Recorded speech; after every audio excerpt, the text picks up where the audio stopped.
महागाव तालुक्यातील वरोडी येथील तरुण गणेश बाबूराव वानखडे व कुलदीप संदीप काळे या दोघांनी अग्निवीर मध्ये निवड झाल्यानंतर 6 महिन्याचे प्रशिक्षण यशस्वीरित्या पूर्ण केले आहे।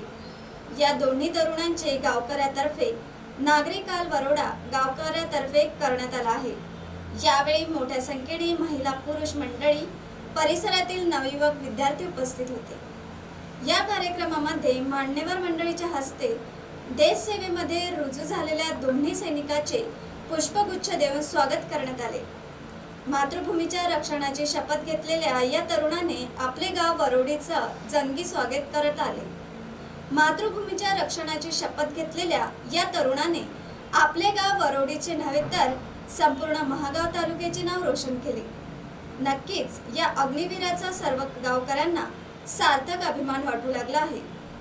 यावेळी बळीराजा पार्टीचे प्रदेशाध्यक्ष बाळासाहेब रास्ते पाटील, शेतकरी कष्टकरी संघटनेचे संस्थापक देवानंद पाटील मोरे, स्वाभिमानी शेतकरी संघटनेचे युवा जिल्हाध्यक्ष शिवानंद राठोड, पत्रकार सचिन उबाळे, टेंबी गावचे माजी सरपंच गणेशराव वानखडे, साईबाबा विद्यालय टेंबीचे भावरकर सर, जाधव सर, वैद्य सर तसेच उच्च प्राथमिक मराठी शाळा वरोडीचे भोयर सर, गावातील प्रतिष्ठित नागरिक, महिला, नवयुवक, विद्यार्थी मोठ्या प्रमाणात उपस्थित होते।